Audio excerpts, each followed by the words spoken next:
Hello, good evening, everyone. I am Bindu Nellikal, Head of Marketing and Sales at Ford Auto Management Services Private Limited. Welcome to our session in the Entrepreneurship Development Mentoring Program. നമ്മൾ ഇന്ത്യയിലേക്ക് മടങ്ങാൻ ആഗ്രഹിക്കുന്ന ഒരു NRI ആണെങ്കിൽ അല്ലെങ്കിൽ graduation കഴിഞ്ഞ് BTech MBA ഒക്കെ കഴിഞ്ഞ് സ്റ്റാർട്ടപ്പ് ബിസിനസ്സിലേക്ക് ആഗ്രഹിക്കുന്ന കുട്ടികളുണ്ട്. അതുപോലെ ഓൾറെഡി ബിസിനസ് ഉള്ളവര് അവരുടെ ബിസിനസ് എക്സ്പാൻഡ് ചെയ്യാനുള്ള ആഗ്രഹം ഉണ്ട്. അതുപോലെ തന്നെ ഓൾറെഡി ബിസിനസ് ഉള്ളവർ കുട്ടികളെ ഇതിലേക്ക് ഇറക്കാനുള്ള ആഗ്രഹവും ഉണ്ട്. ഇതിനെല്ലാം തടസ്സമായിട്ട് നിൽക്കുന്ന ഒരുപാട് ആശങ്കകളും നമുക്ക്. ഇതിനൊരു കംപ്ലീറ്റ് ആൻസറുമായിട്ടാണ് ഞങ്ങൾ Ford auto management services private limited 6 മാസത്തേക്കുള്ള ഓൺലൈൻ ഓൺടർപ്രണർഷിപ്പ് കോഴ്സ് അതിനെക്കുറിച്ചുള്ള വിശദമായ വിവരങ്ങൾ പരിചയപ്പെടുത്തുന്നതിനാണ് ഇന്നത്തെ വെബിനാർ നമ്മൾ സംഘടിപ്പിച്ചിരിക്കുന്നത്. Ford auto management services private ലിമിറ്റഡിന്റെ ചെയർമാനും മാനേജിംഗ് ഡയറക്ടറുമായ ശ്രീ മനോജ് തോമസ് നമ്മളോടൊപ്പം ഉണ്ട്. അദ്ദേഹം തന്റെ കാഴ്ചപ്പാടുകൾ നമ്മളുമായിട്ട് പങ്കുവെക്കും. കൂടാതെ ഈ മെന്ററിംഗ് പ്രോഗ്രാമിനെ കുറിച്ച് എല്ലാം വിശദീകരിക്കാൻ കൊച്ചിയിലെ ജോളി സ്റ്റീഫൻ ആൻഡ് അസോസിയേറ്റ്സിൽ നിന്നുള്ള ചാർട്ടേഡ് അക്കൗണ്ടന്റ് ശ്രീ ജോളി സ്റ്റീഫൻ നമ്മളോടൊപ്പമുണ്ട്. കോഴ്സിനെ കുറിച്ചും അതിന്റെ നേട്ടങ്ങളെ കുറിച്ചും അദ്ദേഹം സമഗ്രമായി നമ്മളെ അവലോകനം നടത്തുന്നതാണ്. Mister Manoj Thomas, management consulting, startup development, project management, entrepreneurship എന്നിവയിൽ ശക്തമായ പശ്ചാത്തലമുള്ള അദ്ദേഹം നിലവിൽ ഫോർഡ് ഓട്ടോ മാനേജ്മെന്റ് സർവീസസിന്റെ ചെയർമാനും മാനേജിംഗ് ഡയറക്ടറുമായിട്ടാണ് ഇപ്പം സേവനമനുഷ്ഠിക്കുന്നത്. മിഡിൽ ഈസ്റ്റിലെ ഒന്നിലധികം മാനേജർ പദവികൾ ഉൾപ്പെടെ വിവിധ നേതൃത്വ റോളുകളിൽ അദ്ദേഹത്തിന് 2 പതിറ്റാണ്ടിലേറെ പരിചയമുണ്ട്. എനർജി ആൻഡ് സസ്റ്റൈനബിലിറ്റിയിൽ MBA നേടിയ അദ്ദേഹം ഇപ്പോൾ ഒരു സ്പാനിഷ് യൂണിവേഴ്സിറ്റിയിൽ നിന്ന് മാനേജ്മെന്റിൽ ഡോക്ടറേറ്റ് ചെയ്യുന്നു. Thank you for joining us, sir. Over to Manoj, sir. Thank you, Bindu. Thanks for your nice introduction. Thank you, sir. Hope everyone can hear me. ഞാൻ audible ആണല്ലോ. എൻ്റെ പേര് മനോജ് തോമസ്. ഞാൻ ഫോർഡ് ഓട്ടോ മാനേജ്മെന്റ് സർവീസസിന്റെ ഡയറക്ടറാണ്, managing director and chairman. ഞാൻ വർഷങ്ങളായിട്ട് കുവൈറ്റിൽ, ഖത്തറിലും UAE-ലും ഒക്കെ ആയിട്ട് വർക്ക് ചെയ്തിട്ടുണ്ട്. ഇപ്പോൾ ഇവിടെ കൊച്ചിയിലുണ്ട്. നല്ലൊരു വിളനിലം കണ്ടുകൊണ്ടാണ് ഇവിടെ ഇറങ്ങിയിരിക്കുന്നത്. നമുക്കിപ്പോൾ അറിയാം ഇപ്പോഴത്തെ ഒരു മാർക്കറ്റ് സിറ്റുവേഷനിൽ of under graduate and graduate and post graduate students are they who cannot get any job at all, and even if they get, they are not satisfied on their job. അങ്ങനത്തെ ഒരു സിറ്റുവേഷനിലാണ്. പിന്നെ പുതിയൊരു generation നമ്മൾ ഇപ്പോൾ കണ്ടത്, people are more into entrepreneurship. എല്ലാവർക്കും അവരവരുടേതായിട്ടുള്ള business start ചെയ്യണം എന്നുള്ള ഒരു ആഗ്രഹമായിട്ട് നടക്കുന്ന ഒരു യങ് ജനറേഷനാണ് നമ്മളിപ്പോൾ കേരളത്തിലും പൊതുവെ ഇന്ത്യയിലും കാണുന്നത്. കൂടാതെ തന്നെ നമുക്കൊരു വർക്കിംഗ് ക്ലാസ് എടുക്കുകയാണെങ്കിൽ വർക്കിംഗ് ക്ലാസ്സിനും ഇപ്പോൾ they are not satisfied in their job എന്നാണ് ഒരു ഇനീഷ്യൽ മാർക്കറ്റ് സ്റ്റഡിയിൽ നിന്ന് നമുക്ക് മനസ്സിലായിരിക്കുന്നത്. അപ്പോൾ ഇവർക്കൊക്കെ എങ്ങനെ നമുക്ക് ഹെൽപ്പ് ചെയ്യാൻ പറ്റും? ഇങ്ങനത്തെ ഒരു പെയിൻ പോയിന്റ്, നമ്മുടെ സമൂഹത്തിലുള്ള ഒരു പെയിൻ പോയിന്റിനെ എങ്ങനെ നമുക്ക് എഫക്റ്റീവ്ലി അഡ്രസ് ചെയ്യാൻ പറ്റും എന്നുള്ള ഒരു ക്വസ്റ്റ്യന്റെ പുറത്താണ് ഇങ്ങനെയുള്ള ഒരു സംരംഭം നമ്മൾ തുടങ്ങിയത്. അപ്പോൾ വളരെയധികം പോപ്പുലർ ആയിട്ടുള്ള ഇപ്പോൾ മാർക്കറ്റിൽ വളരെ വാലിഡ് ആയിട്ട് നിൽക്കുന്ന, ആക്റ്റീവായിട്ട് നിൽക്കുന്ന ഇൻഡസ്ട്രി എക്സ്പേർട്സിന്റെ അടുത്തും കൺസൾട്ടന്റ് അടുത്തും ഒക്കെ നമ്മൾ സംസാരിച്ചു കഴിഞ്ഞപ്പോൾ ഇത് നല്ലൊരു ആശയമായിട്ട് തോന്നി. അതിലൊരാളാണ് CA ജോളി സ്റ്റീഫൻ. നമ്മുടെ കൂടെ ഇപ്പോൾ ഉണ്ട് ഇതിന്റെ ഡീറ്റെയിൽ ആയിട്ടുള്ള വശങ്ങളെ കുറിച്ച് പറഞ്ഞു തരാൻ വേണ്ടിയിട്ട്. അപ്പൊ നമ്മളിപ്പോൾ ഇതില് ഒരു കോഴ്സ് എന്നുള്ളൊരു നിലയിലല്ല ഇതിനെ എടുത്തിരിക്കുന്നത്. നമ്മളൊരു മെന്ററിങ് പ്രോഗ്രാമാണ്. നമ്മൾ ഓരോരുത്തരുടെയും പേഴ്സണൽ ആയിട്ടുള്ള അവരവരുടെ ഐഡിയാസ്, ബിസിനസ് ഐഡിയാസ്, ഇപ്പൊ എക്സിസ്റ്റിംഗ് ഐഡിയാസ് ആകാം, അല്ലെങ്കിൽ പുതിയൊരു ഐഡിയ ആകാം. ഈ ഒരു ഐഡിയനെ നമ്മൾ മാർക്കറ്റിൽ അതിന്റെ റിക്വയർമെന്റ് ഉണ്ടോ എന്ന് അവരെ കൊണ്ട് തന്നെ നമ്മൾ ചെയ്യിപ്പിക്കുന്നു, റിസർച്ച് ചെയ്യിപ്പിക്കുന്നു, ഒരു പ്രൊജക്ട് റിപ്പോർട്ട് ഉണ്ടാക്കുന്നു, ബിസിനസ് പ്ലാൻ ഉണ്ടാക്കുന്നു. അങ്ങനെ അവരെ ഒരു കോൺഫിഡൻസ് ലെവലിലേക്ക് എത്തിക്കുക, പേടി മാറ്റി കളഞ്ഞിട്ട്. ഞാൻ പറയാത്തൊരു ഫീൽഡാണ് NRIs. ധാരാളം പ്രവാസികള് ഇന്ത്യക്ക് പുറത്തുണ്ട്. ഇവിടെ നാട്ടില് വന്ന് എന്തെങ്കിലുമൊക്കെ ബിസിനസ് ചെയ്യണമെന്ന് ആഗ്രഹമുള്ളവരുണ്ട്. അപ്പൊ അവർക്കും ഇതുപോലെ പേടിയാണ്. അവർ ഇത്ര നാൾ കഷ്ടപ്പെട്ട പൈസ ഇവിടെ കൊണ്ടുവന്നിട്ടിട്ട് ഇവിടുത്തെ സോഷ്യോ പൊളിറ്റിക്കൽ എൻവയോൺമെന്റിൽ അവർക്ക് നിൽക്കാൻ പറ്റുമോ എന്നുള്ളൊരു പേടി. ഇപ്പൊ ഈ പേടിയെല്ലാം മാറ്റിയിട്ട് അവർക്ക് കോൺഫിഡൻസ് കൊടുത്തിട്ട്, okay, let's do, you can do it എന്ന് പറഞ്ഞ് നമ്മളൊരു ഒരു പ്രസ്ഥാനം അവർക്ക് എല്ലാ ലീഗൽ സപ്പോർട്ടുകളോടും കൂടി ഇൻകോർപ്പറേറ്റ് ചെയ്ത് അവരെ ഒരു ഒരു എന്താ പറയാ ടേക്ക് ഓഫ് ചെയ്ത് വിടുന്നു. അത് മാത്രമല്ല, നമ്മൾ ഒരു വർഷത്തേക്ക് അവർക്ക് വേണ്ട സ്പെസിഫിക് ആയിട്ടുള്ള ഗൈഡൻസ്, ടൈലേർഡ് ഗൈഡൻസ് എന്ന് വേണമെങ്കിൽ പറയാം. ഓരോരുത്തരുടെയും ബിസിനസ് ഡിഫറെന്റ് ആയിരിക്കും. ഓരോർക്കുള്ള ഗൈഡൻസ് പ്രോഗ്രാംസ് നമ്മൾ ഒരു വർഷത്തേക്ക് അറേഞ്ച് ചെയ്ത് കൊടുക്കുന്നു. നമ്മൾ തന്നെയായിരിക്കും. നമ്മുടെ CA-കാരുണ്ട്, പ്രൊജക്ട് മാനേജേഴ്സ് ഉണ്ട്, കോർപ്പറേറ്റ് ട്രെയിനേഴ്സ് ഉണ്ട്, കമ്പനി സെക്രട്ടറീസ് ഉണ്ട്.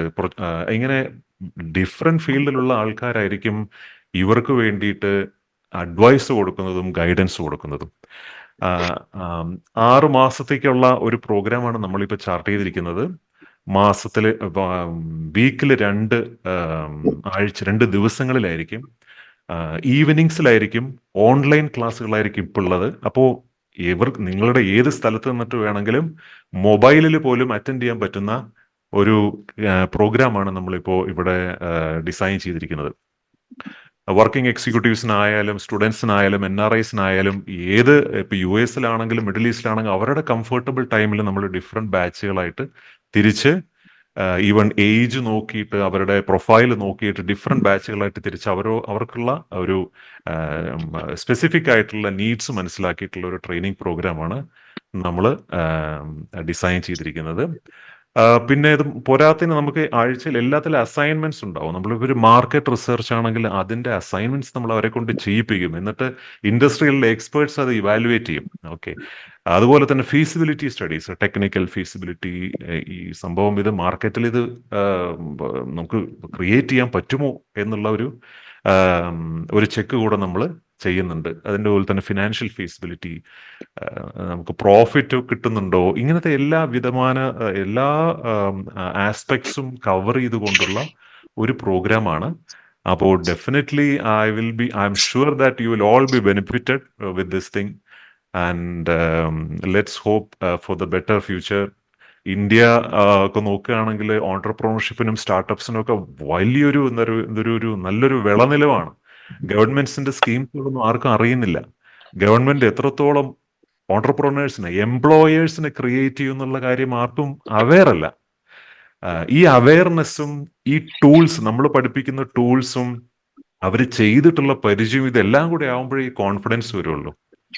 പിന്നെ ഇതിന്റെ ബാക്കിയുള്ള വശങ്ങളെക്കുറിച്ച് CA ജോളി സ്റ്റീഫൻ പറഞ്ഞു തരും. എന്തായാലും ഈ ഒരു ഇൻട്രൊഡക്ഷൻ നീണ്ടുപോയെന്ന് വിചാരിക്കുന്നു. Thanks for hearing me, thanks for your time. First of all നമ്മൾ മെയിൻ ആയിട്ടുള്ള സെഷനിലേക്ക് കടക്കാൻ പോവാണ്. Over to Bindu. Thank you. Thank you so much, sir, for your valuable information. I cordially invite CA Jolly Stephen. അദ്ദേഹം ഇന്റർനാഷണൽ എക്സ്പോർട്ടിലുള്ള ഒരു പരിചയസമ്പന്നനായ ചാർട്ടേഡ് അക്കൗണ്ട് പ്രൊഫഷണലാണ്. Business consulting, startup development and entrepreneurship എന്നീ മേഖലകളിൽ അദ്ദേഹത്തിന് ശക്തമായ പശ്ചാത്തലമുണ്ട്. നിലവിൽ കൊച്ചിയിലെ ചാർട്ടേഡ് അക്കൗണ്ടന്റുമാരായ ജോളി സ്റ്റീഫൻ ആൻഡ് അസോസിയേറ്റ്സിന്റെ CEO ആണ്. Over to Jolly sir. Hello. Yes, sir. Hello. Hello. Am I audible? Yes, sir. Thank you, Bindu, for a nice introduction. Thank you. എനിക്ക് അലോട്ട് ചെയ്തിരിക്കുന്നത് 45 മിനിറ്റ്സ് ആണ്. ഈ 45 മിനിറ്റ്സിൽ ഒതുങ്ങുന്ന ഒരു സബ്ജക്റ്റ് അല്ല, വലിയൊരു ലാർജ് വോളിയം ഉള്ളൊരു സബ്ജക്റ്റ് ആണ്. പക്ഷേ 45 മിനിറ്റ്സിൽ അതിലെ ഏറ്റവും പ്രധാനപ്പെട്ട പോയിന്റ്സ് നമുക്ക് ജസ്റ്റ് ഒന്ന് റിവ്യൂ ചെയ്ത് പോകാം എന്നാണ് ഞാൻ വിചാരിക്കുന്നത്. ഈ ഒരു ആശയം, അതായത് ഇങ്ങനെ ഒരു എൻട്രപ്രണർഷിപ്പിന് ട്രെയിനിങ് കൊടുക്കുന്ന ഒരു ആശയം മനോജ് എന്നോട് പങ്കുവെച്ചപ്പോൾ തന്നെ ഞാൻ പറഞ്ഞു, ഏറ്റവും നല്ല ഒരു ടൈമാണ്.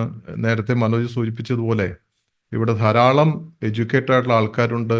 അതുപോലെ വിദേശത്ത് ധാരാളം ആളുകൾ തിരിച്ചു വരണം എന്ന് ഒക്കെ ആലോചിച്ചുകൊണ്ടിരിക്കുന്ന സമയമാണ്.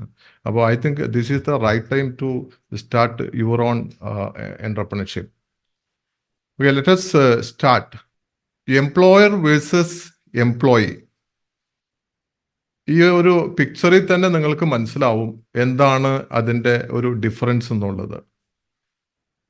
നമുക്ക് ഒരു എംപ്ലോയർ ആയി കഴിഞ്ഞു കഴിഞ്ഞാൽ എന്തൊക്കെയാ ഗുണങ്ങൾ, ഒരു എംപ്ലോയി ആയിക്കഴിഞ്ഞാൽ എന്തൊക്കെ ഗുണങ്ങളുണ്ട്, എന്തൊക്കെ ദോഷങ്ങളുണ്ട്. അപ്പോൾ പലപ്പോഴും നമ്മൾ മലയാളികൾ especially they are into employment.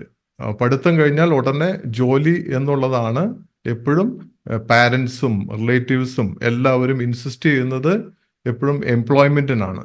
പക്ഷേ എംപ്ലോയ്മെന്റിന് അതിൻ്റെതായ ലിമിറ്റേഷൻസ് ഉണ്ട്. നമുക്ക് ഏണിങ്സ് വളരെ ലിമിറ്റഡ് ആയിരിക്കും, അതേസമയം വർക്ക് സ്ട്രെസ് കൂടുതലായിരിക്കും. അപ്പോൾ ആ ഒരു പശ്ചാത്തലത്തിൽ നമ്മൾ ഈ എംപ്ലോയർ എന്നുള്ള രീതിയിലേക്ക് എങ്ങനെ നമുക്ക് മാറാൻ സാധിക്കും? എല്ലാവർക്കും എംപ്ലോയർ ആകണമെന്നുണ്ട്, വ്യവസായം തുടങ്ങണമെന്നുണ്ട്, ആളുകൾക്ക് ജോലി കൊടുക്കണമെന്നുണ്ട്, കൂടുതൽ ലാഭം ഉണ്ടാക്കണമെന്നുണ്ട്. പക്ഷെ എപ്പോഴും സംഭവിക്കുന്നത് എന്താ? പേടി. എല്ലാവർക്കും പേടിയാണ് തുടങ്ങാനായിട്ട്. അതിന്റെ പ്രധാന കാരണം എന്താ? ഇത് തുടങ്ങിയാൽ വിജയിക്കുമോ? വിജയിക്കാൻ സാധ്യത കുറവാണ്. കാരണം നമ്മുടെ സൊസൈറ്റിയിൽ എപ്പോഴും നെഗറ്റീവ് ജേർണലിസം നടക്കുന്നത്. എല്ലാം നെഗറ്റീവ് ആയിരിക്കും. നിങ്ങൾ ന്യൂസ് പേപ്പർ എടുത്ത് നോക്കൂ, അല്ലെങ്കിൽ നിങ്ങൾ TV ഷോസ്, എവിടെ ഏത് മീഡിയ എടുത്ത് നോക്കിക്കഴിഞ്ഞാലും നെഗറ്റീവാണ് എപ്പോഴും നമ്മൾ കാണുന്നത്. അപ്പം അങ്ങനെ നമ്മൾ ആ രീതിയിലേക്ക് ആയിക്കഴിഞ്ഞു. പക്ഷെ യാഥാർത്ഥ്യം അങ്ങനെയാണോ എന്നാണ് നമ്മൾ ചിന്തിക്കേണ്ടത്. ഒറ്റപ്പെട്ട ഏതെങ്കിലും ഒരു വിഷയം ഉണ്ടെങ്കിൽ അതിനെ ഇട്ട് നമ്മുടെ മീഡിയസിൽ ഇതെല്ലാം കവർ ചെയ്യുന്നതുകൊണ്ടാണ് ഒരു പരിധി വരെ ആളുകൾ ഇതിൽ വരാത്തത്. ഞാനൊരു എക്സാമ്പിൾ പറയാം. ഞാൻ ഏതാണ്ട് ഒരു 8 മാസങ്ങൾക്ക് മുമ്പ് ഞാൻ മുംബൈയിൽ വെച്ചിട്ട് ഒരു യങ് ചാർട്ടേഡ് അക്കൗണ്ടന്റിനെ പരിചയപ്പെട്ടു. He's around 24-25. അദ്ദേഹം ഗുജറാത്തുകാരനാണ്. പക്ഷേ അദ്ദേഹം സെറ്റിൽ ചെയ്തിരിക്കുന്നത് അദ്ദേഹം ചെന്നൈയിലാണ്. അപ്പോൾ പരിചയപ്പെട്ടു കഴിഞ്ഞപ്പോൾ ഞാൻ ചോദിച്ചു, എന്ത് ചെയ്യുന്നു? പ്രാക്ടീസ് ആണോ, ജോലി ചെയ്യുന്നു? അപ്പോൾ I am doing my business എന്ന് പറഞ്ഞു. അപ്പോൾ ഞാൻ ചോദിച്ചു, എന്ത് ബിസിനസ്സാണെന്ന് പറഞ്ഞു. അപ്പോൾ അദ്ദേഹം പറഞ്ഞു, ഞാൻ കുറച്ച് BPO ഉണ്ട്, അതുപോലെ തന്നെ കുറച്ച് ഫൈനാൻസും ചെയ്യുന്നുണ്ടെന്ന് പറഞ്ഞു. അപ്പോൾ ഫൈനാൻസ് ചെയ്യേണ്ടെന്ന് പറഞ്ഞപ്പോൾ ഞാൻ സ്വാഭാവികമായിട്ടും, അദ്ദേഹം ഒരു ഗുജറാത്തുകാരനായതുകൊണ്ട് ഞാൻ വിചാരിച്ചു ചെന്നൈയിലെ സൗകാർപെട്ട് എന്ന് പറയുന്ന ഒരു സ്ഥലമുണ്ട്, അവിടെയാണ് ഏറ്റവും കൂടുതൽ ഫൈനാൻസിയേഴ്സ് ഉള്ളത്. അത് ഒരു ചെറിയ കടമുറി ഉണ്ടാവും, അല്ലെങ്കിൽ 1-2 കടമുറി ഉണ്ടാവും. അതിനകത്ത് അവർ ക്യാഷ് കൊണ്ടുവരും, ആ ക്യാഷ് ഡിസ്പേഴ്സ് ചെയ്യും, വെഹിക്കിൾ ലോൺ അല്ലെങ്കിൽ അങ്ങനെയൊക്കെ ഓരോ കാര്യങ്ങൾക്ക് വേണ്ടിയിട്ട് ഫൈനാൻസിങ് ആണ് ചെയ്യുന്നത്. അപ്പോൾ ഞാൻ ചോദിച്ചു, സൗകാർപെട്ടിലാന്ന് ചോദിച്ചു. അപ്പോൾ അദ്ദേഹം എന്നോട് പറഞ്ഞു, സൗകാർപെട്ടിലല്ല സാറ്. എന്തുകൊണ്ടാണ് അങ്ങനെ ചോദിച്ചതെന്ന് എനിക്ക് മനസ്സിലായി. അത് എൻ്റെ ഓഫീസ് അവിടെയല്ല, എൻ്റെ മൗണ്ട് റോഡിലാണ് എൻ്റെ ഓഫീസ് എന്ന് പറഞ്ഞു. അപ്പോൾ അദ്ദേഹം എക്സ്പ്ലെയിൻ ചെയ്തു. അദ്ദേഹം ഒരു എംപ്ലോയറാണ്. എത്ര എംപ്ലോയീസ് അദ്ദേഹത്തിൻ്റെ കീഴിൽ വർക്ക് ചെയ്യുന്നുണ്ടെന്ന് അറിയോ? 500+. അപ്പോൾ അദ്ദേഹം ഒരു കാര്യം കൂടി പറഞ്ഞു, നെക്സ്റ്റ് 1 ഇയറിൽ ഞാനത് 1000+ ആക്കും എന്ന് പറഞ്ഞു. അപ്പോൾ ഒരു ഗുജറാത്തിലെ ഒരാളുടെ ചിന്താഗതിയും ഒരു മലയാളിയുടെ ചിന്താഗതിയും തമ്മിലുള്ള വ്യത്യാസമാണ്. അദ്ദേഹം പഠിച്ചു, ക്വാളിഫൈ ചെയ്തു, അതിനുശേഷം അദ്ദേഹം ബിസിനസ്സിലോട്ട് പോവാണ്. അപ്പോൾ മറ്റു സ്റ്റേറ്റുകളെ അപേക്ഷിച്ച് മലയാളി എപ്പോഴും എംപ്ലോയി ആകാനാണ് കൂടുതൽ താല്പര്യപ്പെടുന്നത്. പക്ഷേ നേരത്തെ മനോജ് തോമസ് സൂചിപ്പിച്ച പോലെ ഇപ്പോൾ ട്രെൻഡ് ഒന്ന് മാറിയിട്ടുണ്ട്. അപ്പോൾ അതുകൊണ്ടാണ് ഈ എന്റർപ്രണർഷിപ്പിന്റെ ഒരു ഇമ്പോർട്ടൻസ് നമുക്ക് എപ്പോഴും നമുക്ക് വളരെ ഈ ഒരു കാലഘട്ടത്തിൽ പ്രത്യേകിച്ച് നമുക്ക് വളരെ ഇമ്പോർട്ടൻ്റ് ആയിട്ട് തോന്നുന്നത്. Next, entrepreneurship in today's economy. ഇപ്പോഴത്തെ ഒരു കാലഘട്ടത്തിലെ നമ്മുടെ ഒരു സംരംഭകത്വത്തെ കുറിച്ച് പറയുമ്പോൾ ഏറ്റവും പ്രധാനമായിട്ട് നമ്മൾ കാണേണ്ടത് ഡിജിറ്റൽ ട്രാൻസ്ഫോർമേഷനാണ്. ഡിജിറ്റൽ ട്രാൻസ്ഫോർമേഷൻ എന്ന് പറയുമ്പോൾ ഇന്ന് ആർട്ടിഫിഷ്യൽ ഇന്റലിജൻസ് ഉണ്ട്, ബ്ലോക്ക് ചെയിൻ ടെക്നോളജീസ് ഉണ്ട്, ഡാറ്റ അനലിറ്റിക്സ് ഉണ്ട്. അങ്ങനെ നിരവധി ആയിട്ടുള്ള ഏറ്റവും ലേറ്റസ്റ്റ് ആയിട്ടുള്ള ടെക്നോളജിയിലൂടെയാണ് നമ്മുടെ ഇന്നത്തെ എക്കണോമി കടന്നു പോകുന്നത്. അപ്പോൾ അത്തരം സാഹചര്യങ്ങളിലൂടെ അല്ലെങ്കിൽ അത്തരം അഡ്വാൻറ്റേജസ് കൂടി ഉൾപ്പെടുത്തിയിട്ടുള്ള ഒരു ഓൺട്രപ്രണർഷിപ്പ് ആയിരിക്കും ഇന്നത്തെ കാലത്ത് ഏറ്റവും അഭികാമ്യവും അതുപോലെ തന്നെ വിജയകരമായിട്ട് വരുന്നത്. മറ്റൊന്ന്, ഇ കോമേഴ്സിന്റെ ഗ്രോത്ത് എന്ന് പറഞ്ഞാൽ ഇന്നിപ്പോ എനിക്ക് തോന്നുന്നത് കുടുംബശ്രീ ഉൽപ്പന്നങ്ങൾ പോലും നമുക്ക് വെബ്സൈറ്റിലൂടെയും അല്ലെങ്കിൽ മൊബൈൽ ആപ്പിലൂടെയും നമുക്ക് ഓർഡർ ചെയ്ത് വാങ്ങാവുന്ന ഒരു സ്ഥിതിവിശേഷം ഇന്ന് നമ്മുടെ അടുത്തുണ്ട്. അതുപോലെ തന്നെ ഫണ്ടിങ് ഓപ്ഷൻസ് നമുക്ക് ധാരാളമാണ്. അതായത് നമുക്ക് ക്രൗഡ് ഫണ്ടിങ് ഉണ്ട്, സീഡ് ഫണ്ടിങ് ഉണ്ട്, വെഞ്ചർ ക്യാപിറ്റൽ ഫണ്ടിങ് ഉണ്ട്. ഇങ്ങനെ ഏറ്റവും നൂതനമായിട്ടുള്ള ആശയങ്ങളിലൂടെ നമുക്ക് ഫണ്ട് മൊബിലൈസ് ചെയ്യാനുള്ള സാഹചര്യങ്ങളുണ്ട്. മാത്രമാണോ, ഇപ്പോൾ ഗവൺമെന്റുകൾ സബ്സിഡി കൊടുക്കുന്നുണ്ട്. ഇപ്പോൾ കഴിഞ്ഞ ബഡ്ജറ്റിൽ കേന്ദ്ര ഗവൺമെന്റ് 60,000 കോടി രൂപയാണ് സബ്സിഡി ഇനത്തിൽ ഓർഗാനിക് ഫാമിങ്ങിന് വേണ്ടി മാത്രം നീക്കിവെച്ചിരിക്കുന്നത്. അപ്പൊ അങ്ങനെ നിരവധി മേഖലകളിൽ ഗവൺമെന്റിന്റെ സബ്സിഡികളും അതുപോലെ ഒരുപാട് സപ്പോർട്ടും കിട്ടുന്ന ഒരു ആധുനിക ഒരു എക്കണോമിയിലാണ് നമ്മൾ ഇന്ന് ബിസിനസിനെ കുറിച്ച് ചിന്തിക്കുന്നത്. ഇനി ഇന്ത്യൻ എക്കണോമിയും വേൾഡ് എക്കണോമിയായിട്ട് നമ്മളൊന്ന് കമ്പയർ ചെയ്യുക. നമ്മൾ വേൾഡ് എക്കണോമി എന്ന് പറയുമ്പോൾ നമ്മൾ GDP-യുടെ ഒരു അളവുകോൽ എടുത്തു കഴിഞ്ഞു കഴിഞ്ഞാൽ 100 ട്രില്യൺ ഡോളറാണ് ഒരു വേൾഡ് എക്കണോമി എന്ന് നമ്മളൊരു 2023 ഏകദേശം നമുക്ക് പറയാൻ സാധിക്കാം. അതിൽ ഇന്ത്യയുടെ കോൺട്രിബ്യൂഷൻ എന്ന് പറയുന്നത് 3.7 ട്രില്യൺ US$, ഓൾമോസ്റ്റ് 3.7% ആണ് ഇന്ത്യയുടെ എക്കണോമി എന്ന് പറയുന്നത്. പക്ഷേ ഈ ഗ്രാഫിൽ നിങ്ങൾക്ക് കാണാൻ സാധിക്കുന്ന പോലെ തന്നെ ഇവിടെ ഇതിൽ പങ്കെടുക്കുന്ന ആർക്ക് വേണമെങ്കിലും മനസ്സിലാക്കാൻ എളുപ്പത്തിലാണ് ഇങ്ങനെ ഒരു ചാർട്ട് ഉണ്ടാക്കിയിരിക്കുന്നത്. ഏത് ഗോളമാണ് ഏറ്റവും മുകളിൽ നിൽക്കുന്നത്? ഇന്ത്യയുടെ ഗോളമാണ്. എന്ന് പറഞ്ഞു കഴിഞ്ഞാൽ ഏറ്റവും കൂടുതൽ GDP റേറ്റ് ഇന്നുള്ളത് ഇന്ത്യക്കാണ്. അതിന് താഴെയാണ് ചൈന നിൽക്കുന്നത്, അതിന് താഴെയാണ് യുണൈറ്റഡ് സ്റ്റേറ്റ്സ് നിൽക്കുന്നത്. അങ്ങനെ ഇന്ത്യ ഈസ് ബൂമിങ് എന്ന് നമ്മൾ പറയും. അവസരങ്ങൾ അനവധിയാണ്. അപ്പോൾ ഒരു ഓൺട്രപ്രണർഷിപ്പിനെ സംബന്ധിച്ച് അദ്ദേഹത്തിന് എപ്പോൾ വേണമെന്നുണ്ടെങ്കിലും ഏത് ബിസിനസ്സും ചെയ്യാവുന്ന ഒരു വിളനിലമായിട്ട് ഇന്ത്യ മാറിയിട്ടുണ്ട്. അതുപോലെ തന്നെ വേൾഡിൽ എല്ലായിടത്തും തന്നെ നമ്മുടെ ഈ പാൻഡമിക് ഒക്കെ കഴിഞ്ഞതിന് ശേഷം വീണ്ടും ഒരു എക്കണോമിക് ഒരു ഗ്രോത്താണ് നമ്മൾ കാണുന്നത്. ഇനി നമ്മൾ ഒരു എന്റർപ്രണർഷിപ്പിനെ കുറിച്ച് നമ്മൾ പറയുമ്പോൾ, എന്റർപ്രണർഷിപ്പ് എന്ന് പറയുമ്പോൾ പ്രത്യേകിച്ച് നിങ്ങൾക്ക് പറഞ്ഞു തരേണ്ട കാര്യമില്ല എന്ന് എനിക്ക് തോന്നുന്നു. It's A process of starting A new business. അതാണ് നമ്മൾ ഒരു സിമ്പിൾ ലാംഗ്വേജിൽ പറഞ്ഞാൽ നമുക്ക് പറയാൻ സാധിക്കുക. ഇനി അതിൽ തന്നെ ഇന്നോവേറ്റേഴ്സ് ഉണ്ട്, ഇമിറ്റേറ്റേഴ്സ് ഉണ്ട്, റിസർച്ച് ബേസ്ഡ് ഉണ്ട്. അതായത് പുതിയതായിട്ട് നമ്മൾ എന്തെങ്കിലും ഇന്നോവേറ്റ് ചെയ്ത് അതിനെ ബേസ് ചെയ്തുകൊണ്ട് നമ്മൾ ബിസിനസ് ആരംഭിക്കുക. ചിലർ ഓൾറെഡി ഉള്ളത് അതിനെ ഇമിറ്റേറ്റ് ചെയ്യുന്ന, കോപ്പി ചെയ്തിട്ടുള്ള ബിസിനസ് മോഡൽസ് ഉണ്ട്. അല്ലെങ്കിൽ പുതിയതായിട്ട് നമ്മൾ എന്തെങ്കിലും റിസർച്ച് ചെയ്ത് നമ്മൾ കണ്ടുപിടിച്ചിട്ടുള്ള ഒരു ടെക്നോളജി ഉപയോഗിച്ചുകൊണ്ട് തന്നെ നമുക്ക് അങ്ങനെ ബിസിനസ് ആരംഭിക്കാൻ പറ്റും. ഈ റിസർച്ച് ബേസ്ഡ് എന്ന് പറയുമ്പോൾ ഞാൻ സേലത്ത് ഒരു കമ്പനിയിൽ പോയിട്ടുണ്ടായി. അപ്പൊ അവിടെ അവർ ഉൽപ്പാദിപ്പിക്കുന്ന ഒരു പ്രോഡക്റ്റ് എന്ന് പറയുന്നത് നമ്മുടെ വേപ്പെണ്ണ, നീം ഓയിലിനെ സാച്ചുറേറ്റഡ് ആക്കിയിട്ട് പൗഡർ രൂപത്തിലാക്കി അവർ അമേരിക്കയിലോട്ട് എക്സ്പോർട്ട് ചെയ്യാണ്. എന്ന് പറഞ്ഞു കഴിഞ്ഞാൽ 3 ഗ്രാം നീം ഓയിലിന്റെ സാച്ചുറേറ്റഡ് പൗഡറിന് 25,000 ആണ് അതിന്റെ വില എന്ന് പറയുന്നത്. വിശ്വസിക്കാൻ പറ്റില്ല. വളരെ ചെറിയ 3 ഗ്രാം എന്ന് പറഞ്ഞാൽ അറിയാലോ നിങ്ങൾക്ക്. അപ്പോൾ ഇത് അവിടെ കൊണ്ടുപോയിട്ട് എന്താ ചെയ്യുന്നത്? അവിടെ കൊണ്ടുപോയി ഒരു ബേസ് ഓയിലിലോട്ട് ഇത് മിക്സ് ചെയ്യാണ്. ഇത് മിക്സ് ചെയ്ത് കഴിയുമ്പോൾ ഇത് എന്താവും? വലിയ വോളിയം, അതായത് 100 ലിറ്ററോ 200 ലിറ്ററോ ഉള്ള ഈ നീം ഓയിലായിട്ട് കൺവേർട്ട് ചെയ്യപ്പെടുകയാണ്. അപ്പൊ ഇവിടെ എന്താ ലാഭം എന്ന് പറയുന്നത് ഈ 200 ലിറ്റർ നീം ഓയിൽ ഇവിടുന്ന് അമേരിക്കയ്ക്ക് അയക്കുന്ന പൈസ നമുക്ക് ലാഭിക്കാൻ പറ്റും. അത് മാത്രമല്ല സ്പീഡിൽ ഇത് നമുക്ക് എന്താ പറയാ എയർ കാർഗോ വഴിയൊക്കെ ആയിട്ട് അയക്കാൻ പറ്റും. കാരണം ഇത് 3 ഗ്രാമേ ഉള്ളൂ. അപ്പോൾ അതൊരു റിസർച്ച് ചെയ്ത് അവർ തന്നെ കണ്ടുപിടിച്ച ഒരു മെത്തേഡാണിത്. അപ്പൊ അങ്ങനെ നിരവധി ആയിട്ടുള്ള നൂതന ആശയങ്ങൾ വെച്ചുകൊണ്ടുള്ള ബിസിനസ്സുകളും നമുക്ക് ആരംഭിക്കാൻ സാധിക്കും. ഇനി ബിസിനസ് ആരംഭിക്കുക എന്ന് പറയുമ്പോൾ പഴയ കാലത്ത് നമ്മൾ എന്താ വിചാരിക്കുക? നമ്മൾ ഈ ലോക്കലായിട്ടാണ് നമ്മൾ തിങ്ക് ചെയ്യുന്നത്. അങ്ങനെ ലോക്കലായിട്ടല്ല ഇന്നത്തെ കാലത്ത് നമ്മൾ ബിസിനസ്സിനെ നമ്മൾ കണക്കാക്കേണ്ടത്. എവിടെ ഇരുന്നും ആർക്കും നമുക്ക് ലോകത്ത് 200-ലധികം രാജ്യങ്ങളിൽ ബിസിനസ് ചെയ്യാൻ പറ്റും. അതാണ് ഇന്നത്തെ ഒരു സിറ്റുവേഷൻ എന്ന് പറയുന്നത്. നമുക്ക് ടെക്നോളജി വളരെയധികം ഉണ്ട്.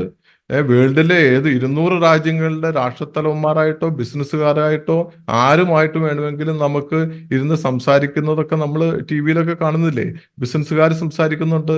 കാരണം അത്രയധികം ടെക്നോളജി ഉണ്ട്, നമുക്ക് വീഡിയോ കോൺഫറൻസ് ഉണ്ട്, നിരവധി സംവിധാനങ്ങളുണ്ട്. അപ്പോൾ നമുക്ക് എവിടെ ഇരുന്നും ബിസിനസ് ചെയ്യാം. അതുകൊണ്ട് തന്നെ ബിസിനസ് ചെയ്യണം എന്ന് ആലോചിക്കുമ്പോൾ നമ്മൾ കേരളത്തിൽ കിടന്നോ അല്ലെങ്കിൽ മറ്റു സൗത്ത് ഇന്ത്യയിലോ മാത്രമല്ല, നമുക്ക് എവിടെ ഇരുന്നും ഏത് ബിസിനസ്സും കൺട്രോൾ ചെയ്യാവുന്ന നമുക്ക് സംവിധാനങ്ങൾ, ടെക്നോളജി നമുക്ക് അവൈലബിൾ ആണ്. സോ തിങ്ക് ഗ്ലോബലി എന്നുള്ളതാണ് ആയിട്ട് പറയാനുള്ളത്. ഇനി ഒരു ബിസിനസ് മോഡൽ എന്ന് പറഞ്ഞു കഴിഞ്ഞാൽ ഇത് ഒരു ഫ്രെയിംവർക്കാണ്. അത് ബേസിക്കലി അതായത് എന്ത് ബിസിനസ് ചെയ്യണം എന്നതിനെ കുറിച്ചുള്ള ഒരു ഫ്രെയിംവർക്കാണ് ബിസിനസ് മോഡൽ എന്ന് പറയുന്നത്. അപ്പോൾ എങ്ങനെ നമുക്ക് ഒരു ബിസിനസ് മോഡൽ സെലക്ട് ചെയ്യാം? വിവിധ ബിസിനസ് മോഡലുകളുണ്ട്. നമുക്ക് മാനുഫാക്ചർ ചെയ്യാം. മാനുഫാക്ചറിങ്ങിൽ തന്നെ നിരവധി ബിസിനസ്സുകളുണ്ട്. അല്ലെങ്കിൽ നമുക്ക് ട്രേഡിംഗ് നമുക്ക് നടത്താം, വാങ്ങി വിൽക്കുന്നത്. ഹോൾസെയിൽ ട്രേഡർ ആകാം, റീറ്റെയിൽ ട്രേഡർ ആകാം, അല്ലെങ്കിൽ കൺസൈൻമെന്റ് ഏജന്റ് ആയിട്ട് കമ്മീഷൻ ബേസിസിൽ വർക്ക് ചെയ്യാൻ നിരവധി, അല്ലെങ്കിൽ നമുക്ക് ഏതെങ്കിലും സർവീസ് കൊടുക്കാം. അങ്ങനെ നിരവധി ആയിട്ടുള്ള ബിസിനസ് മോഡലുകൾ ഉണ്ട്.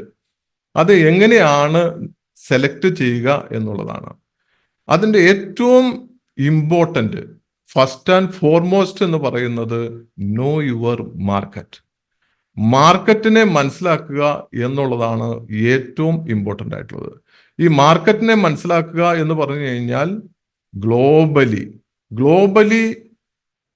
ഓരോ രാജ്യങ്ങളിലും എന്താണ് ആവശ്യം വരുന്നത്. മുമ്പ് എപ്പോഴോ ഒരു സ്പീക്കർ പറഞ്ഞ് ഞാൻ കേട്ടു, അതായത് ഇന്ത്യയിൽ ആഴ്ചയിൽ ഒരു തീപ്പെട്ടി വെച്ച് ഒരാൾക്ക് കൊടുത്തു കഴിഞ്ഞാൽ ആ കമ്പനി 1400 കോടി രൂപയുടെ ബിസിനസ് ചെയ്യുമെന്ന് പറഞ്ഞു കേട്ടു. എന്ന് പറഞ്ഞ പോലെ വളരെ വലിയ പോപ്പുലേഷൻ ഇന്ത്യയിലുണ്ട്, മറ്റു രാജ്യങ്ങളിലുണ്ട്. അപ്പോൾ നമ്മുടെ മാർക്കറ്റ്, ആളുകൾക്ക് എന്താണോ വേണ്ടത് അത് നമ്മൾ കൊടുക്കുക എന്നുള്ളതാണ് ഏറ്റവും ഇമ്പോർട്ടൻ്റ്. സോ റിസർച്ച് ചെയ്യണം നമ്മൾ മാർക്കറ്റിൽ എന്താണ് ഇപ്പോൾ ഏറ്റവും ഇമ്പോർട്ടൻ്റ് ആയിട്ട് നമുക്ക് ചെയ്യാൻ പറ്റുന്നത് എന്നുള്ളത് നമ്മൾ മനസ്സിലാക്കുക. അപ്പോൾ മാർക്കറ്റ് സ്റ്റഡി ചെയ്യുക എന്നുള്ളതാണ് ഒരു ബിസിനസ് മോഡൽ സെലക്ട് ചെയ്യുന്നതിൽ ആദ്യത്തെയും ഏറ്റവും ഇമ്പോർട്ടൻ്റ് ആയിട്ടുള്ളത്. Second one is technical feasibility.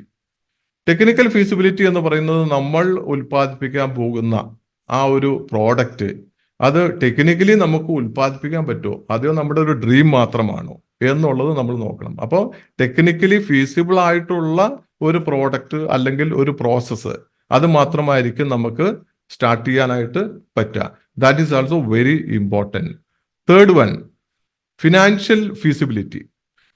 ഇതും വളരെ പ്രധാനമായിട്ടുള്ള ഒരു സ്റ്റഡി തന്നെയാണ് ഫിനാൻഷ്യൽ ഫീസിബിലിറ്റി എന്ന് പറയുന്നത്.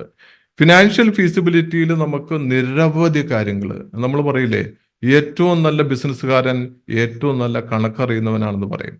കണക്ക് കയ്യിലില്ലെങ്കിൽ എന്ത് സംഭവിക്കും? ബിസിനസ് നഷ്ടമായി പോകും. അപ്പോൾ ഫിനാൻഷ്യൽ ഫീസിബിലിറ്റി എന്ന് പറയുന്നത് അതിൽ നിരവധി ഘടകങ്ങൾ നമ്മൾ എടുക്കണം. ഫസ്റ്റ് നമ്മൾ എടുക്കേണ്ടത് എന്താണ്? നമുക്കൊരു ബിസിനസ്, ഇപ്പൊ നമ്മൾ ഏതെങ്കിലും ഒരു ബിസിനസ് മോഡൽ നമ്മൾ എടുക്കാനായിട്ട് തീരുമാനിച്ചു, അതിനെക്കുറിച്ച് പഠിച്ചു, അതിനൊരു സ്കോപ്പ് ഉണ്ടെന്ന്, മാർക്കറ്റ് ഉണ്ടെന്ന് നമുക്ക് മനസ്സിലായി കഴിഞ്ഞു കഴിഞ്ഞാൽ നെക്സ്റ്റ് സ്റ്റെപ്പ് എന്ന് പറയുന്നത് ഇത് തുടങ്ങാനായിട്ട് വരുന്ന എത്രത്തോളം ഇൻഫ്രാസ്ട്രക്ചർ വേണം, നമുക്ക് പ്ലാന്റ് ആൻഡ് മെഷീനറീസ് വേണം, നമുക്ക് ഗോഡൗൺ വേണം, അങ്ങനെ നിരവധി കാര്യങ്ങളുണ്ട്. എല്ലാം കൂടി ചേർത്തിട്ട് നമ്മളൊരു ക്യാപിറ്റൽ എക്സ്പെൻഡിച്ചർ എന്ന് പറയും. അപ്പോൾ ക്യാപിറ്റൽ എക്സ്പെൻഡിച്ചർ ഇന്നത്തെ കാലത്ത് വളരെ പരിമിതമായിട്ടും നമുക്ക് ചെയ്യാൻ പറ്റും. കാരണം എന്താ? മുൻകാലങ്ങളിൽ ഒരു ബിസിനസ് തുടങ്ങുമ്പോൾ ആദ്യമേ ലാൻഡ് മേടിക്കും, അവിടെ ബിൽഡിംഗ് കൺസ്ട്രക്ട് ചെയ്യും, എന്നിട്ട് നമ്മൾ മിഷണറീസ് വാങ്ങും. ഇപ്പോൾ അതിൻ്റെ ആവശ്യമില്ല. ഒരുപാട് വ്യവസായ പാർക്കുകൾ അതായത് പബ്ലിക് അണ്ടർടേക്കിങ്ങുകൾ കൊടുക്കുന്നുണ്ട്, ഗവൺമെന്റുകൾ കൊടുക്കുന്നുണ്ട്, പ്രൈവറ്റ് സ്ഥാപനങ്ങൾ, വ്യക്തികളൊക്കെ തന്നെ നിരവധി ഇൻഡസ്ട്രിയൽ പാർക്കുകളുണ്ട്. അവിടെ നമുക്ക് റെന്റിന് നമുക്ക് ബിസിനസ് ചെയ്യാനുള്ള ഫാക്ടറിയോ ഓഫീസോ ഇതെല്ലാം തന്നെ നമുക്ക് ലഭ്യമാണ്. അതുകൊണ്ട് മുൻകാലങ്ങളെ അപേക്ഷിച്ച് ഇപ്പോൾ നമുക്ക് ഈ ഇൻഫ്രാസ്ട്രക്ചർ കോസ്റ്റ് കുറച്ച് കുറയ്ക്കാൻ പറ്റും. പക്ഷെ ദാറ്റ് ഈസ് ആൾസോ ഇമ്പോർട്ടൻറ്റ്. ഇപ്പം നമ്മളൊരു വളരെ എന്താ പറയുക കോംപ്ലിക്കേറ്റഡ് ആയിട്ടുള്ള ഒരു കെമിക്കൽ പ്രോസസ്സിലൂടെ ഉണ്ടാക്കേണ്ട ഒരു പ്രോഡക്റ്റ് ആണെന്നുണ്ടെങ്കിൽ ഒരുപാട് മിഷനറീസും അതിനോടനുബന്ധിച്ചുള്ള പ്ലാന്റ് ഒക്കെ സെറ്റ് ചെയ്യേണ്ടി വരും. അപ്പോൾ അതും കസ്റ്റമൈസ്ഡ് പ്ലാന്റ് ഒക്കെ ആയിരിക്കും ചിലപ്പോൾ വേണ്ടി വരിക. അപ്പോൾ അതിനൊക്കെ ഫണ്ട് വേണ്ടി വരും. അപ്പോൾ ക്യാപിറ്റൽ എക്സ്പെൻഡിച്ചർ എന്ന് പറയുന്ന അത് നമ്മൾ കണ്ടെത്തണം. അതുപോലെ തന്നെ നമുക്ക് ഈ ബിസിനസ് നടത്തിക്കൊണ്ട് പോകാനായിട്ടുള്ള നമുക്ക് വർക്കിംഗ് ക്യാപിറ്റൽ നമുക്ക് ആവശ്യമാണ്. വർക്കിംഗ് ക്യാപിറ്റൽ ഡിപ്പെൻഡ് ചെയ്യുന്നത് ക്യാഷ് സൈക്കിളിനെയാണ്. എന്താണ് ക്യാഷ് സൈക്കിൾ എന്ന് പറയുന്നത്? നമ്മൾ ഒരു റോ മെറ്റീരിയൽ വാങ്ങി ആ റോ മെറ്റീരിയൽ ഉപയോഗിച്ച് നമ്മൾ ഒരു പ്രോഡക്റ്റ് നമ്മൾ ഡെവലപ്പ് ചെയ്ത് ഉണ്ടാക്കി അത് നമ്മൾ വിൽക്കുന്നു. വിറ്റതിന് ശേഷം നമുക്ക് ഇപ്പോൾ 30 ഡേയ്സ് ക്രെഡിറ്റ് അല്ലെങ്കിൽ 60 ഡേയ്സ് ക്രെഡിറ്റ് ഇത് കൊടുത്ത് തിരിച്ച് നമുക്ക് ആ ഫണ്ട് നമുക്ക് തിരിച്ച് കിട്ടുന്നത് വരെ ഒരു ക്യാഷ് സൈക്കിൾ എന്ന് നമുക്ക് സാധാരണ ലാംഗ്വേജിൽ പറയാം. അപ്പോൾ ചിലപ്പോൾ 3 മാസമായിരിക്കും ക്യാഷ് സൈക്കിൾ, ചിലപ്പോൾ 4 മാസമായിരിക്കും, ചിലപ്പോൾ 1 മാസമായിരിക്കാം. ഇറ്റ് ഡിപ്പെൻഡ്സ് ദി ഇൻഡസ്ട്രി, അല്ലെങ്കിൽ ആ ഒരു ബിസിനസ്സിനെ അനുസരിച്ചിട്ടായിരിക്കും ഇരിക്കുന്നത്. അപ്പോൾ അത് നമ്മൾ മനസ്സിലാക്കിയിട്ടാണ് വർക്കിംഗ് ക്യാപിറ്റൽ സെറ്റ് ചെയ്യേണ്ടത്. അപ്പോൾ ഇത്രയും ആയിക്കഴിഞ്ഞാൽ നമുക്ക് എത്ര ഫണ്ട് നമുക്ക് വേണം ഈ ഒരു ബിസിനസ് സ്റ്റാർട്ട് ചെയ്യാനെന്നുള്ളത് നമുക്ക് മനസ്സിലാകും. ഇങ്ങനെ ഫണ്ട് എത്ര വേണം എന്നുള്ളത് ടോട്ടൽ പ്രോജക്റ്റ് കോസ്റ്റ് അറിഞ്ഞു കഴിഞ്ഞാൽ ഇനി ഇത് എവിടെ നിന്ന് നമുക്ക് ഫണ്ട് കിട്ടും, ഏറ്റവും ഇൻട്രസ്റ്റ് കുറവിന് എവിടെ നിന്ന് കിട്ടും, അല്ലെങ്കിൽ ഓൺ ഫണ്ട്, അല്ലെങ്കിൽ നമുക്ക് എന്താ പറയുക പബ്ലിക്കിന്റെ ഫണ്ട് നമുക്ക് അക്യൂർ ചെയ്യാനുള്ള സാധ്യതകൾ, അങ്ങനെ നിരവധി ഫണ്ടിങ് ഓപ്ഷൻസ് ഉണ്ട് ഇന്നത്തെ കാലത്ത്. പഴയതിനേക്കാളൊക്കെ ഒരുപാട് അധികം ഫണ്ടിങ് ഓപ്ഷൻസ് ഉള്ള ഒരു കാലഘട്ടമാണിത്. അപ്പോൾ അത് നോക്കണം. രണ്ടാമത് ഒരു ബ്രേക്ക് ഈവൻ അനാലിസിസ് നടത്തണം. ബ്രേക്ക് ഈവൻ അനാലിസിസ് എന്ന് പറയുന്നത് നമുക്ക് ലാഭമോ നഷ്ടമോ ഉണ്ടാകാതെ സീറോ പ്രോഫിറ്റ് സീറോ ലോസ് നമ്മൾ പറയില്ലേ, ആ സ്റ്റേജിൽ വരണം എന്നുണ്ടെന്നുണ്ടെങ്കിൽ നമുക്ക് എത്ര എത്ര ബിസിനസ് ചെയ്താലാണ് നമുക്ക് ഈ ബ്രേക്ക് ഈവനിലേക്ക് എത്താൻ സാധിക്കുക എന്നുള്ളത് ആ ബിസിനസ് തുടങ്ങുന്നതിന് മുമ്പ് തന്നെ നമുക്ക് അറിയാൻ സാധിക്കും. അപ്പോൾ അതിനാണ് നമ്മൾ ഈ ഫീസിബിലിറ്റീസ് ഒക്കെ എടുക്കുന്നത്. അതുപോലെ തന്നെ ഇൻ കേസ് നമ്മളിപ്പോൾ ബിസിനസ് തുടങ്ങുന്നു, ആ ബിസിനസ് തുടങ്ങുന്ന സമയത്ത് നമുക്ക് ഇതിൻ്റെ ഒരു റിസ്ക് ചിലപ്പോൾ ചില ബിസിനസ് മോഡലുകൾ നമുക്ക് ആദ്യത്തെ കാലഘട്ടങ്ങളിൽ നഷ്ടമായിരിക്കാം, അതിനുശേഷം പിന്നീട് നമുക്ക് തിരിഞ്ഞു നോക്കേണ്ടി വരില്ല, എന്നും ലാഭം തന്നുകൊണ്ടിരിക്കുന്ന ബിസിനസ് ആയിരിക്കാം. അപ്പോൾ ആ ഫിനാൻഷ്യൽ റിസ്ക് നമുക്ക് ആദ്യത്തെ 3 വർഷം 4 വർഷം അല്ലെങ്കിൽ 5 വർഷം എടുക്കാനായിട്ട് നമുക്ക് സാധിക്കുന്നുണ്ടോ എന്ന് നമ്മൾ നോക്കണം. അപ്പോൾ funding options, break even analysis, financial risk appetite, ഈ പറയുന്ന 3 കാര്യങ്ങളും ഇതിനകത്ത് വളരെ ഇമ്പോർട്ടൻ്റ് ആണ്. നമ്മളൊരു പ്രൊജക്റ്റഡ് പ്രോഫിറ്റബിലിറ്റി സ്റ്റേറ്റ്മെന്റ് വളരെ റിയലിസ്റ്റിക് ആയിട്ട് നമ്മൾ ഉണ്ടാക്കി കഴിഞ്ഞു കഴിഞ്ഞാൽ ഇതിനെക്കുറിച്ചുള്ള നമുക്ക് പ്രധാനപ്പെട്ട ഐഡിയാസ് എല്ലാം തന്നെ നമുക്ക് കിട്ടും. ഇനി ഈ 3 കാര്യങ്ങളാണ് ഏറ്റവും പ്രധാനപ്പെട്ടതായിട്ട് നമുക്ക് ഈ ഒരു ഇതിലുള്ളത്. മറ്റു പല കൺസിഡറേഷൻസും ഉണ്ട്. അതിൽ തന്നെ വളരെ ഇമ്പോർട്ടൻ്റ് ആയിട്ടുള്ള ഒരു 3 കൺസിഡറേഷൻ എന്ന് പറയുന്നത്, നമ്മൾ ഈ ബിസിനസ് മോഡൽ നമ്മൾ എടുക്കുമ്പോൾ ആദ്യത്തെ എന്ന് പറയുന്നത് ലീഗൽ വയബിലിറ്റി. നമ്മുടെ ഈ ബിസിനസ് മോഡൽ ലീഗലി വയബിൾ ആണോ, നമുക്ക് ചെയ്യാൻ പറ്റുന്നതാണോ? എല്ലാ ബിസിനസ്സും എല്ലാ സ്ഥലങ്ങളിലും ചെയ്യാൻ നമുക്ക് സാധിക്കണമെന്നില്ല. അപ്പോൾ അവിടെ നമ്മുടെ ഗവൺമെന്റ് റൂൾസ് ഉണ്ടാകും, മറ്റു നിയമങ്ങളൊക്കെ ഉണ്ടാകും. അതിനനുസരിച്ച് മാത്രമേ നമുക്കിത് ചെയ്യാൻ പറ്റുകയുള്ളൂ. അപ്പോൾ ബിസിനസ് മോഡൽ നമ്മൾ ഫിനാൻഷ്യലി ഫീസിബിൾ ആണ്, ടെക്നിക്കലി ഫീസിബിൾ ആണ്, മാർക്കറ്റ് ഫീസിബിലിറ്റി നടത്തി ഓക്കെ ആണെങ്കിൽ പോലും അത് നമുക്ക് ചെയ്യാനുള്ള പെർമിറ്റ് കിട്ടുമോ, അല്ലെങ്കിൽ അതിൻ്റെ ലോഫുൾ ആയിട്ട് നമുക്ക് ആ പറയുന്ന സ്ഥലത്ത് ചെയ്യാൻ പറ്റുമോ എന്നുള്ളത് നമ്മൾ നോക്കണം. അടുത്തത് റിസോഴ്സ് അവൈലബിലിറ്റി. റിസോഴ്സ് അവൈലബിലിറ്റി എന്ന് പറയുന്നത് നമ്മളെ സംബന്ധിച്ച് ഈ ബിസിനസ്സിൽ ഏറ്റവും ഇമ്പോർട്ടൻ്റ് ആണ്. കാരണം ഒരു മാനുഫാക്ചറിങ് ബിസിനസ് ആണെന്നുണ്ടെങ്കിൽ ആ മാനുഫാക്ചറിങ് ബിസിനസ്സിന് വേണ്ടുന്ന റോ മെറ്റീരിയൽസ് എവിടെയാണോ ഏറ്റവും അടുത്ത് കിട്ടുന്നത് അവിടെയായിരിക്കും നമുക്ക് ഏറ്റവും ലാഭകരമായിട്ട്, അതായത് വില കുറവായിരിക്കും, ലോജിസ്റ്റിക് വളരെ കുറഞ്ഞു നിൽക്കും. നമ്മൾ വളരെ ദൂരെ നിന്ന് ഒരു സാധനം കൊണ്ടുവന്ന് നമ്മൾ അത് മറ്റൊരു പ്രോഡക്റ്റ് ആയിട്ട് മാറ്റുമ്പോൾ നമുക്ക് എക്സ്പെൻസസ് എപ്പോഴും നമുക്ക് കൂടുതലായിരിക്കും. അപ്പോൾ റിസോഴ്സ് അവൈലബിലിറ്റി എന്ന് പറയുന്നത് വളരെ ഇമ്പോർട്ടൻ്റ്. ഇപ്പോൾ ഒരു എക്സാമ്പിൾ പറയാം. ഇപ്പോൾ നമുക്ക് എന്താ പറയുക, ഒരു IT കമ്പനിയാണെന്ന് വിചാരിക്കുക. IT കമ്പനിക്ക് ഏറ്റവും ഇമ്പോർട്ടൻ്റ് ആയിട്ട് വേണ്ടത് എന്താണ്? IT പ്രൊഫഷണൽസിനെയാണ് വേണ്ടത്. അത് എവിടെയാണ് ഏറ്റവും കൂടുതൽ കിട്ടുന്നത്? ഏറ്റവും സ്കിൽ കൂടുതലുള്ള ആളുകൾ എവിടെയാണ് കിട്ടുന്നത്? അവിടെ ആ കമ്പനി വെക്കുന്നതായിരിക്കും ഏറ്റവും നല്ലത്. കാരണം എന്താ, ഹ്യൂമൻ കോസ്റ്റ് വളരെ കുറവിൽ അവിടെ കിട്ടും. അതാണ്. അതുപോലെ തന്നെ നമ്മളിപ്പം മറ്റ് പ്രോഡക്റ്റ് ഒക്കെ ഉണ്ടാക്കുകയാണെങ്കിൽ റോ മെറ്റീരിയലിൻ്റെ അവൈലബിലിറ്റി, മറ്റു ചില ബിസിനസ്സുകൾക്ക് ചിലപ്പോൾ വാട്ടർ ഒരുപാട് വേണ്ടി വരുന്ന ഉണ്ടാകും. അപ്പോൾ വാട്ടർ ലഭ്യമല്ലാത്തൊരു സ്ഥലത്ത് നമ്മൾ ആ ബിസിനസ് നമുക്ക് ചെയ്യാൻ സാധിക്കുകയില്ല. അപ്പോൾ റിസോഴ്സ് അവൈലബിലിറ്റി എന്ന് പറയുന്നത് മറ്റൊരു കൺസിഡറേഷൻ ആണ്. തേർഡ് വൺ എന്ന് പറയുന്നത് സ്കോപ്പ് ഫോർ സ്കെയിലപ്പ് എന്ന് പറഞ്ഞു കഴിഞ്ഞാൽ, നമ്മൾ ബിസിനസ് സ്റ്റാർട്ട് ചെയ്തു, ഒരു 3 വർഷം നല്ല രീതിയിൽ പ്രവർത്തിച്ചു, ഇനി അതിന് വിപുലീകരിക്കാനായിട്ട് നമുക്ക് എക്സ്പാൻഡ് ചെയ്യാനായിട്ട് സ്കോപ്പ് ഉള്ള ഒരു ബിസിനസ് മോഡൽ ആണോ എന്നുകൂടി നമ്മൾ ബിസിനസ് തുടങ്ങുന്നതിന് മുമ്പ് നമ്മൾ ആലോചിക്കേണ്ടതുണ്ട്. അപ്പോൾ ഇതുകൂടി ഉൾപ്പെടുത്തുമ്പോഴാണ് നമ്മുടെ ഈ ഒരു ബിസിനസ് മോഡൽ സെലക്ഷനിലെ ഏറ്റവും ഇമ്പോർട്ടൻ്റ് ആയിട്ടുള്ള, മറ്റ് കൺസിഡറേഷൻസ് ഉണ്ടെങ്കിലും ഏറ്റവും ഇമ്പോർട്ടൻ്റ് ആയിട്ടുള്ള പോയിന്റ്സ് ഇത്രയുമാണ്. നമ്മൾ സമ്മപ്പ് ചെയ്യുമ്പോൾ നമുക്ക് നോ യുവർ മാർക്കറ്റിനെ കുറിച്ച് നമ്മൾ പഠിക്കണം. അതുപോലെ തന്നെ ടെക്നിക്കലി ഫീസിബിൾ ആയിട്ടുള്ള ഒരു ബിസിനസ് മോഡൽ ആയിരിക്കണം, ഫിനാൻഷ്യലി ഫീസിബിൾ ആയിരിക്കണം, മറ്റു കൺസിഡറേഷൻസ് ലീഗൽ വയബിലിറ്റി നോക്കണം, റിസോഴ്സിന്റെ അവൈലബിലിറ്റി നോക്കണം, സ്കെയിലപ്പിനുള്ള സ്കോപ്പ് ഉണ്ടോ എന്ന് നോക്കണം. അത്രയുമാണ് നമുക്കതിനകത്ത് വരാനുള്ളത്. ഇനി ഇപ്പം ഇത്രയും കാര്യങ്ങൾ പറഞ്ഞു, നമ്മൾ ഒരു ബിസിനസ് മോഡൽ കണ്ടുപിടിച്ചു. ഈ ബിസിനസ് മോഡൽ നമ്മൾ എത്തിച്ചേർന്ന് കഴിഞ്ഞു കഴിഞ്ഞാൽ ഇനി എവിടെ തുടങ്ങും? എങ്ങനെയാണ് നമ്മൾ തുടങ്ങേണ്ടത്? ഇപ്പം നമ്മൾ ഫീസിബിലിറ്റി സ്റ്റഡീസ് ഒക്കെ കഴിഞ്ഞു, നമ്മളൊരു ബിസിനസ് മോഡൽ, നമ്മൾ ഒരു മാനുഫാക്ചറിങ്, ഒരു പ്രോഡക്റ്റ് ഉണ്ടാക്കാൻ തീരുമാനിച്ചു, അല്ലെങ്കിൽ നമ്മൾ ട്രേഡിങ് ചെയ്യാൻ തീരുമാനിച്ചു. How to start, where to start എന്നുള്ള ചോദ്യങ്ങളാണ് നമ്മുടെ മുന്നിലേക്ക് വരുന്നത്. അവിടെ ഏറ്റവും ഇമ്പോർട്ടൻ്റ് ആയിട്ടുള്ള ഒരു കാര്യം എന്ന് പറയുന്നത്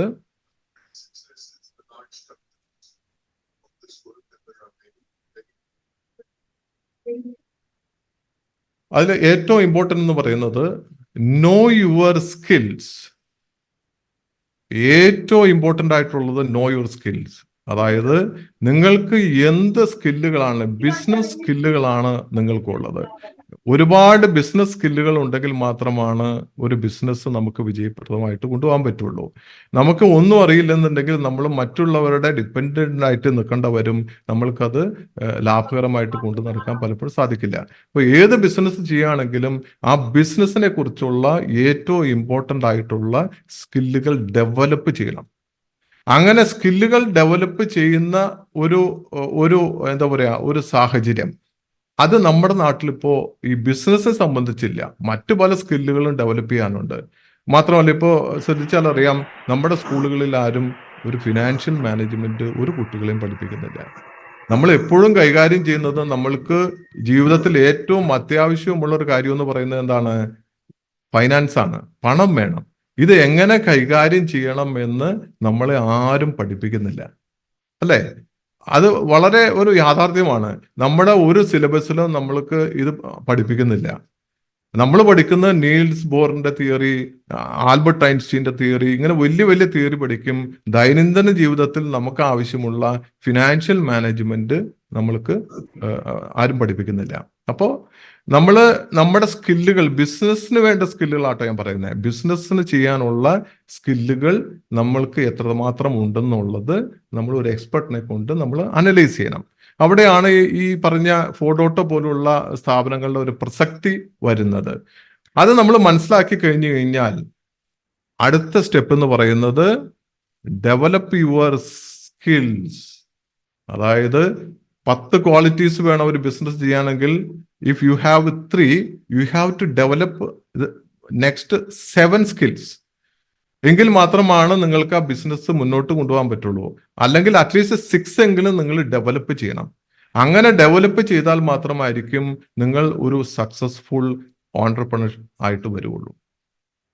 അപ്പോൾ ഇതാണ് ഈ ഓൺട്രപ്രണർഷിപ്പിന്റെ ഒരു ആകെ തുക എന്ന് പറയുന്നത്. നിങ്ങളുടെ സ്കില്ല് നിങ്ങൾ ഡെവലപ്പ് ചെയ്യാതെ നിങ്ങൾ കൊണ്ടുപോയി നിങ്ങൾ ഇൻവെസ്റ്റ് ചെയ്ത് കഴിഞ്ഞു കഴിഞ്ഞാൽ തീർച്ചയായിട്ടും നിങ്ങളത് വിജയകരമാകും എന്ന് ഒരിക്കലും നമുക്ക് പറയാൻ സാധിക്കില്ല. ബിസിനസ്സിന് വേണ്ടുന്ന സ്കില്ല്, ചിലവർക്ക് 10 സ്കില്ലുകളിൽ 9 എണ്ണം ഉള്ളവരുണ്ടാവും.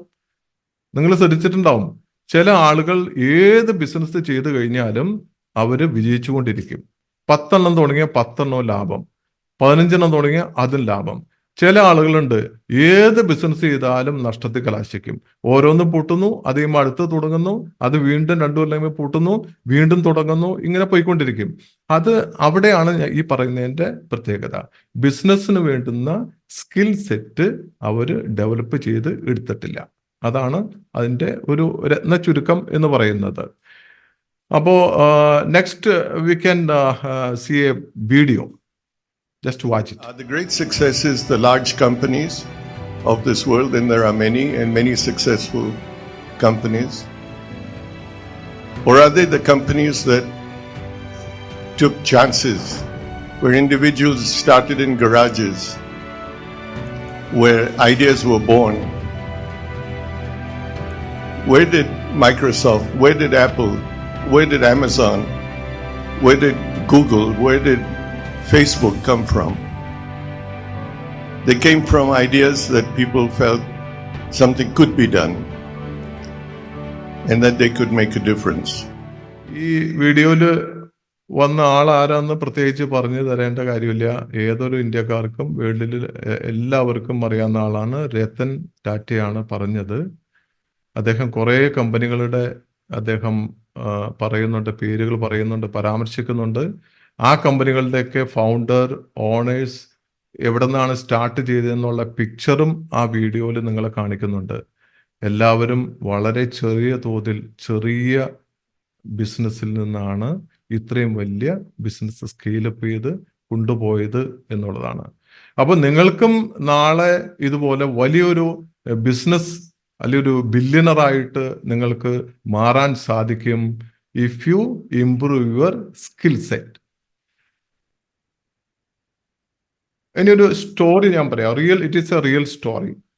നീതു യാദവ് ആൻഡ് കീർത്തി ജാഗ്ര, ഇവര് രണ്ടുപേരും ഡൽഹി IIT പഠിച്ച ക്ലാസ്മേറ്റ്സ് ആണ്, റൂംമേറ്റ്സ് ആണ്. വളരെ യങ് ആയിട്ടുള്ള 2 വനിതകളാണ്, 24-25 ഇയേഴ്സ് ഓൾഡ് രണ്ടുപേരും. ഇവർ രണ്ടുപേരും രാജസ്ഥാനിൽ നിന്ന് വരുന്ന ആളുകളായതുകൊണ്ട് തന്നെ അവരുടെ നമുക്കറിയാം നോർത്ത് ഇന്ത്യയിൽ ഈ പശു അല്ലെങ്കിൽ നമ്മുടെ ഈ ഫാമുകൾ എല്ലാ വീടുകളിലും കാണും. നമ്മുടെ കേരളത്തിലും ഉണ്ട് ഒരു പരിധി വരെ നമ്മുടെ ഗ്രാമങ്ങളിൽ ചെന്ന് കഴിഞ്ഞാൽ. പക്ഷെ അവിടെ കുറച്ചും കൂടി വ്യാപകമായിട്ടാണ് ചെയ്യുന്നത്.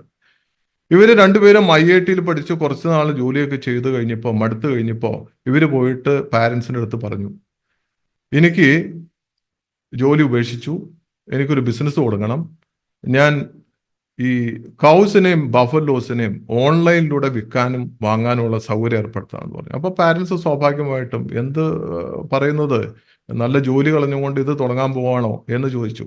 പക്ഷേ ഇവരുടെ ആഗ്രഹം വിട്ടില്ല. ഇവര് ഒരു ആപ്പ് തുടങ്ങി. ആപ്പിലൂടെ 100 കണക്കിന് കൗസിനെയും ബഫലോസിനെയൊക്കെ വിൽക്കാൻ തുടങ്ങി. ഇന്ന് നിങ്ങൾക്ക് വെബ്സൈറ്റിൽ പോയി കഴിഞ്ഞാൽ നിങ്ങൾക്ക് കിട്ടും. animal.in എന്ന് പറയുന്ന ഒരു വലിയ വ്യാപാരത്തിന്റെ വെബ്സൈറ്റ് ഉണ്ട്, ഒരു ആപ്പ് ഉണ്ട്, അനിമൽ ആപ്പ് എന്നാണ്. സാധാരണ അനിമൽ എന്ന് പറഞ്ഞാൽ ലാസ്റ്റ് ഒരെല്ലുള്ളൂ, ഇത് ഡബിൾ എല്ലാണ്. അനിമൽ ആപ്പ് അല്ലെങ്കിൽ animal.in ആണ് വെബ്സൈറ്റിന്റെ അഡ്രസ്സ്. 6000 കോടിയിലധികം രൂപ വിറ്റുവരവുള്ള ഒരു കമ്പനിയാണ്. പശുക്കളെയും പോത്തിനെയൊക്കെ വിൽക്കുന്ന ഒരു സ്ഥാപനം. തുടങ്ങിയത് 2 IIT വനിതകൾ വളരെ ചെറിയ പ്രായത്തിൽ അവർ തുടങ്ങിയ ഒരു ബിസിനസ്സാണ്. അതുകൊണ്ട് ഞാൻ പറയുന്നു, നിങ്ങൾക്കും നിങ്ങളുടെ സ്കിൽ സെറ്റ് വർദ്ധിപ്പിച്ചു കഴിഞ്ഞാൽ നിങ്ങൾക്കും നല്ലൊരു ഓൺട്രപ്രണർ ആകാം.